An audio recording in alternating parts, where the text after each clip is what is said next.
Right now, somewhere in the Persian Gulf, a tanker captain is sitting in his wheelhouse staring at a radio that hasn't stopped crackling for 3 weeks.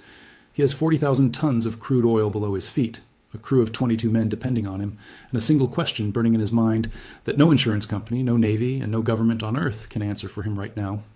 Can I pass through the Strait of Hormuz? And if I try, will I make it out the other side?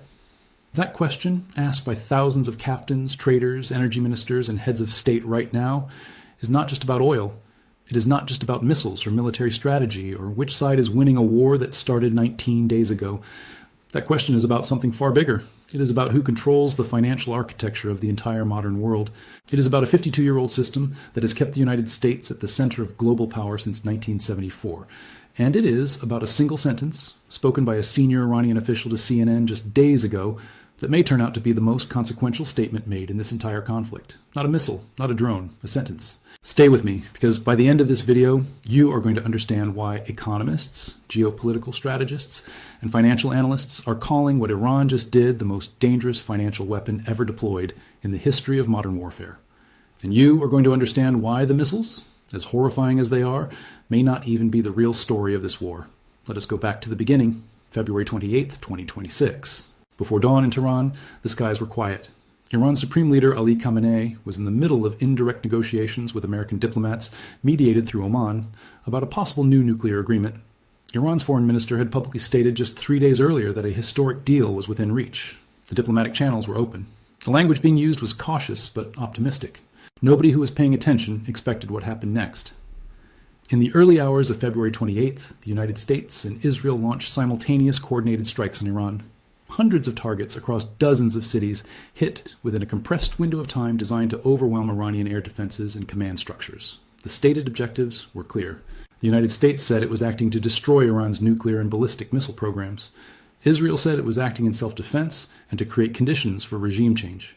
What neither side said publicly, but what reporting from the Wall Street Journal and the Washington Post has since revealed, is that the decision to strike came after sustained lobbying from both Israeli Prime Minister Benjamin Netanyahu and Saudi Crown Prince Mohammed bin Salman, who had multiple direct phone calls with President Trump in the days before the attack urging him to move. Within hours of the first strikes, Ali Khamenei was dead. The man who had led the Islamic Republic for 34 years, who had survived assassinations, sanctions, protests, and wars, was killed in the opening hours of a conflict he had been trying to negotiate his way out of. Iranian state media confirmed his death just after midnight on March 1st. And in that moment, something shifted in the region that no missile could have predicted or controlled. Because here is what the strategic planners in Washington and Tel Aviv may not have fully accounted for. Killing a supreme leader in the middle of diplomatic negotiations does not end a war. It ends diplomacy.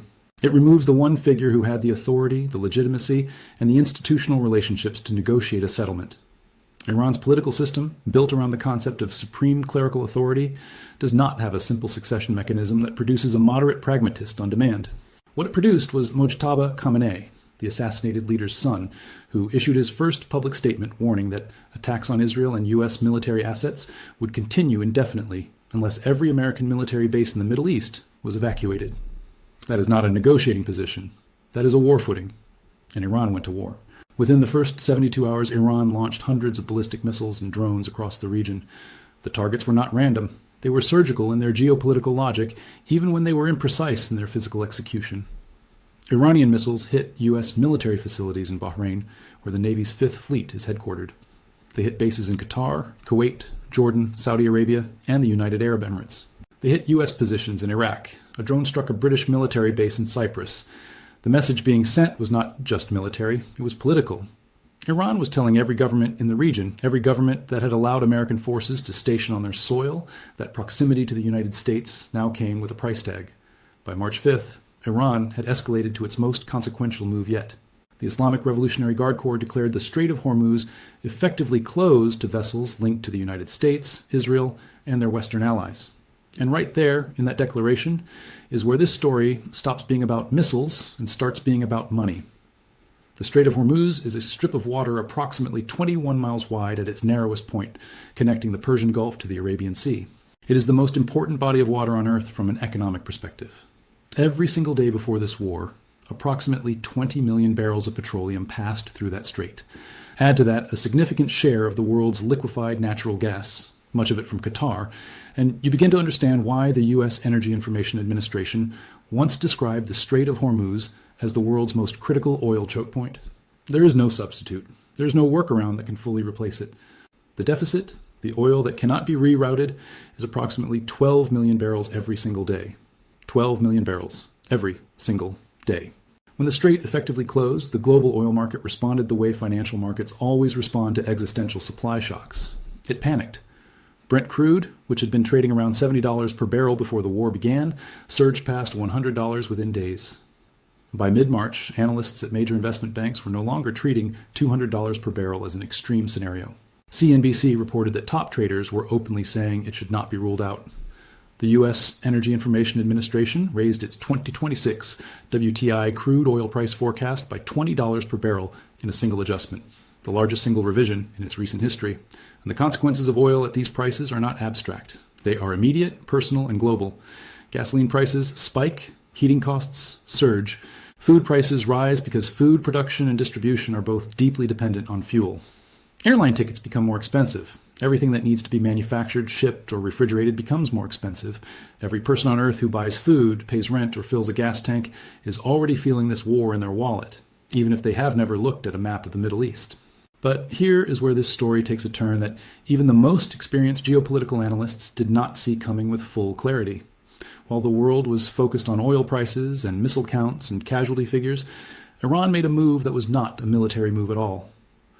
On March 14th, a senior Iranian official told CNN that Tehran was considering allowing a limited number of oil tankers to pass through the Strait of Hormuz. The news spread instantly across energy markets and trading floors. Relief was the initial reaction. The strait might reopen, supply might normalize, prices might ease, and then came the condition. The cargo would need to be traded and settled in Chinese yuan, not US dollars. Yuan. Read that again. Read that. Because if you're going to understand the full weight of what Iran just did, you need to understand what the petrodollar system actually is, why it exists, and why that single condition represents something that no ballistic missile, no drone swarm, and no military operation of any kind could have achieved on its own. Go back to 1971. President Richard Nixon ended the direct convertibility of the US dollar to gold, effectively ending the Bretton Woods international monetary system. This was a seismic event in global finance, sometimes called the Nixon shock. Without gold backing, what would give the dollar its value? What would keep the world's nations using it as their primary reserve currency? The answer came in 1974, through a series of agreements negotiated between the United States and Saudi Arabia, the world's largest oil producer at the time. The deal, in its essential form, was elegant and mutually beneficial. Saudi Arabia and the broader OPEC alliance would price and sell all of their oil exclusively in US dollars. In exchange, the United States would provide Saudi Arabia with military protection and security guarantees. The consequences of that arrangement were enormous and long-lasting. Because oil is the single most traded commodity in the world, and because oil had to be purchased in dollars, every nation on Earth that imported energy, which is essentially every nation on Earth, had to first acquire US dollars. They had to hold dollar reserves. They had to participate in dollar-denominated financial systems. They had to effectively rent access to the world's most essential resource through a currency that only the United States could create. This is why the dollar has remained the world's dominant reserve currency for 50 years. Not because of the strength of the American economy alone, not because of American military power alone, but because of the structural lock-in created by the petrodollar system. You need oil. Oil costs dollars. Therefore, you need dollars. It is one of the most elegant economic arrangements in modern history, and it has funded American power, American deficits, and American global influence in ways that most people never fully appreciate. Now, Iran is holding the world's most critical oil choke point and offering to reopen it for yuan. Open. For yuan. You have to understand what this does to the petrodollar architecture. Every energy importing nation that needs access to Hormuz, every nation that cannot wait for the alternative pipelines, every nation watching its economy slow down as oil prices surge, is now being presented with a choice. Pay in dollars and accept continued uncertainty about whether your tanker makes it through, or switch to yuan and get guaranteed passage. It is what analysts are calling the most elegant economic trap ever constructed in a war zone. And the evidence suggests it was not improvised. It was planned. China has been quietly building the financial plumbing for exactly this moment for years. In 2018, the Shanghai International Energy Exchange launched yuan-denominated crude oil futures, not to replace the petrodollar overnight. to build the accounts, the settlement systems, the currency swap agreements, and the institutional relationships that would make yuan oil payments possible at scale when the moment came. China's cross-border interbank payment system, known as CIPS, processed the equivalent of $245 trillion in yuan-denominated transactions in 2025 alone. That is a 43% increase from the previous year. The infrastructure was ready. The relationships were in place. And then on February 28, 2026, the war started, and the Strait of Hormuz became the trigger point for a financial strategy that had been years in the making. Consider what India is doing right now. India is the world's third largest oil importer. It is deeply dependent on Gulf crude. It has been receiving direct diplomatic assurances from Tehran's ambassador that Indian-flagged vessels will receive safe passage through the strait. Those assurances are not coming for free. They are coming because India and Iran have an existing trade relationship that has, in part, already moved toward non-dollar settlement in previous years due to U.S. sanctions. Turkey is in a similar position, navigating carefully between its NATO membership and its energy dependency. And the Gulf states themselves, Saudi Arabia, the UAE, and Kuwait, whose oil exports traditionally flow through Hormuz, are watching the situation with an anxiety that goes far beyond missile defense. Here's something critical that most people do not know. In June 2024, Saudi Arabia quietly allowed its long-standing informal commitment to exclusive dollar pricing for oil to expire. The arrangement that had governed Saudi oil sales since 1974 simply was not renewed. Riyadh signaled openness to accepting yuan, euros, Japanese yen, and Indian rupees for crude sales. The kingdom had already built a $7 billion currency swap agreement with China and had joined the mBridge payment platform, which allows for cross-border yuan transactions. At the time, analysts debated whether this was significant. The skeptics said the dollar's dominance was built on decades of institutional trust and financial infrastructure, not on a formal agreement, and that Saudi openness to alternatives would not translate into actual diversification. The skeptics were partially right. Between June 2024 and February 2026, the share of global oil trade settled in dollars declined by only 3 to 5 percentage points, according to estimates from the Bank for International Settlements. That is real, but modest change. Then the war started, and the pressure became existential rather than theoretical. The key question that every energy importing nation is now asking is not ideological. It is not about loyalty to the United States or affection for China. It is purely practical. If the only way to get reliable oil passage through the world's most critical choke point is to pay in yuan, and if the alternative is watching your economy slow down, your inflation spike, and your population suffer, then what do? The arithmetic of energy desperation, as one analyst put it, is working in Iran's favor. And every week that the strait remains effectively closed or restricted is a week in which the yuan alternative moves from theoretical to operational in the minds of energy ministers around the world.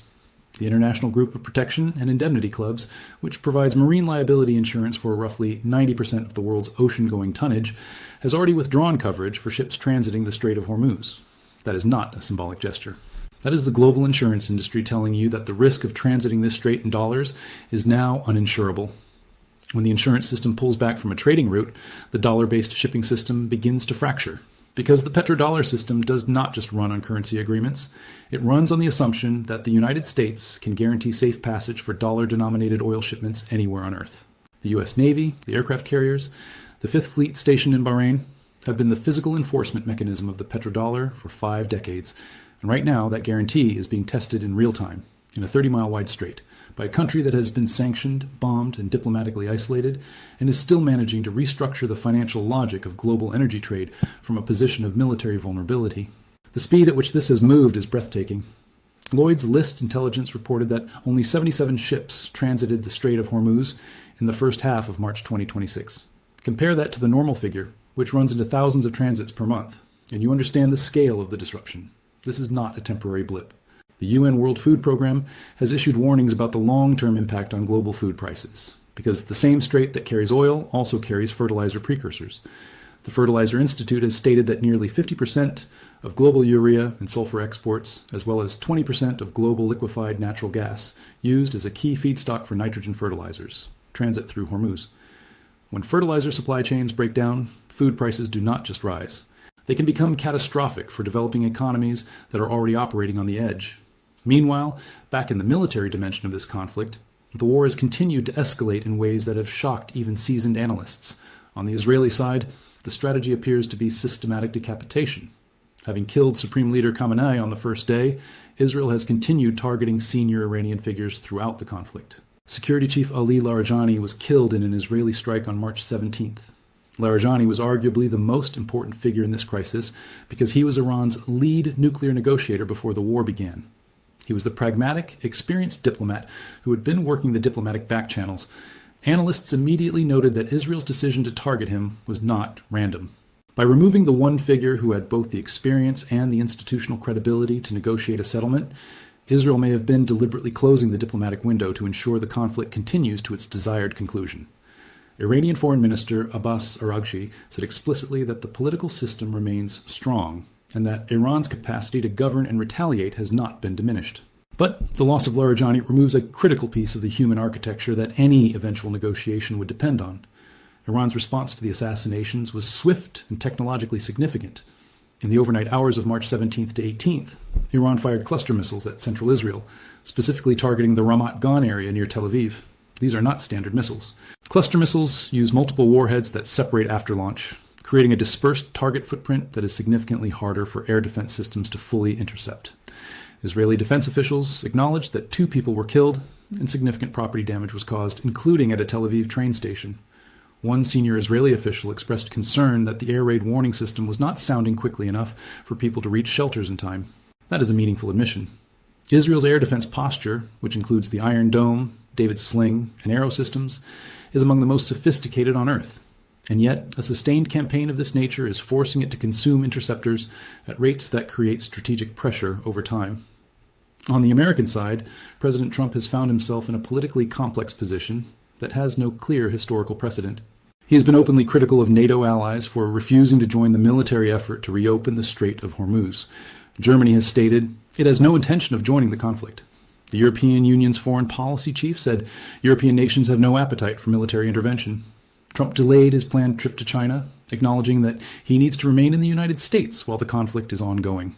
And within his own government, the cracks are showing. Senior counterterrorism official Joe Kent resigned his position publicly, stating that Iran is not a threat, and that the war was started due to pressure from Israel and its powerful American lobby. That is not a fringe figure making a fringe statement. That is a counterterrorism professional with security clearances saying that the logic of this conflict does not hold up from a genuine American national interest perspective.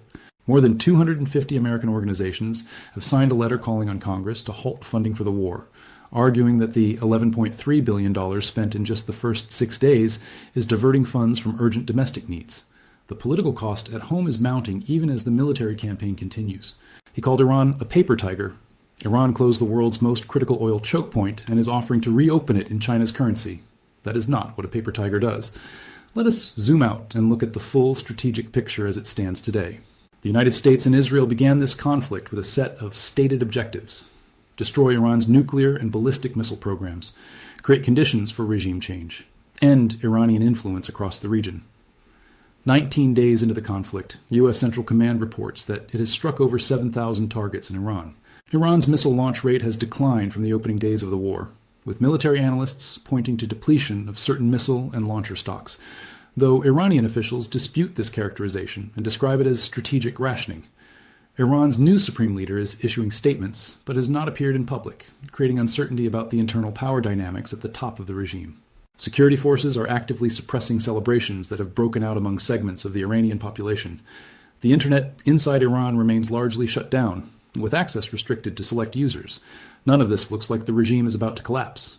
What it looks like instead is a regime under extraordinary pressure that has nevertheless managed to make a series of strategic moves that are reshaping the global order in ways that Washington may not have fully anticipated. The Hormuz blockade, the Yuan condition, the systematic targeting of Gulf country infrastructure to make the political cost of hosting American forces visible to those governments. The IRGC's declaration that all U.S. financial institutions and multinational companies in the Middle East are legitimate targets. These are not the moves of a regime fighting for survival in a purely military sense.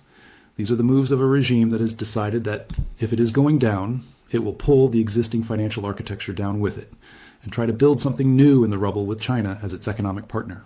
And China is watching all of this very carefully. Beijing has not made any dramatic moves. It has not intervened militarily. It has not made any formal announcements about the Yuan for Passage arrangement. It does not need to. Every day that this conflict continues, every day that energy importing nations are forced to confront the practical reality of non-dollar oil settlement, Every day that the petrodollar system is visibly unable to guarantee the security it was supposed to guarantee, China's alternative financial architecture becomes more attractive by comparison. China does not need to fire a single weapon in this war to be one of its principal strategic beneficiaries. There's a phrase that financial historians will likely use when they write about this period. The war did not create the threat to the petrodollar. It revealed the contradiction that was already there. For the past 2 years, Saudi Arabia, the nation that formalized the petrodollar in 1974, has been simultaneously pursuing deeper economic integration with China while maintaining its security relationship with the United States. Chinese investment, Chinese technology, Chinese market access, all flowing into the kingdom while the currency architecture still officially pointed toward Washington.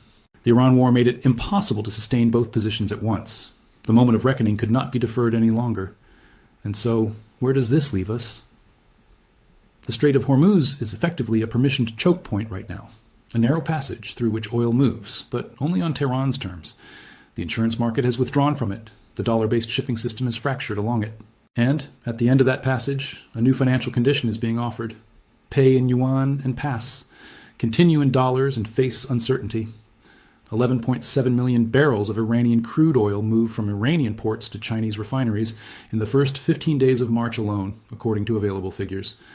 The Strait is not a total blockade. It is a selective one. And the selection criteria are shifting the global financial order in real time. No one is saying the petrodollar is dead today.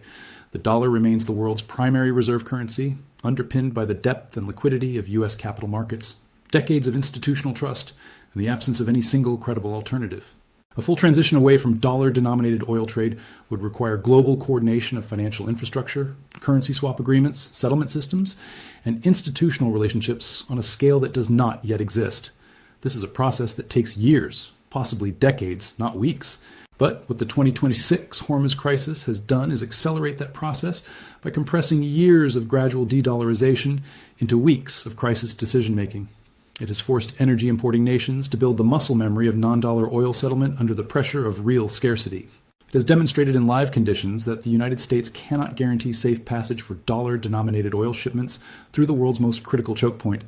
And it has shown that the alternative financial infrastructure that China spent years quietly building, the Yuan futures, the CIPS payment system, the currency swaps, the diplomatic relationships, was not theoretical. It was operational. And the moment the Strait of Hormuz became a contested space, it became the most relevant financial system on the planet for the nations that needed to keep their economies running. The tanker captain sitting in his wheelhouse has a decision to make. He has always made it in dollars. That is what the last 50 years have looked like. But today, there's another option on the table. And the longer this war goes on, the more normal that option begins to feel. That is not a military victory for Iran. Iran is suffering enormously. The human cost of this conflict is staggering and real. But it is a strategic outcome that was not in the original war plan. It is the unintended consequence of attacking a country that had nothing left to lose and a well-prepared financial partner waiting in the wings.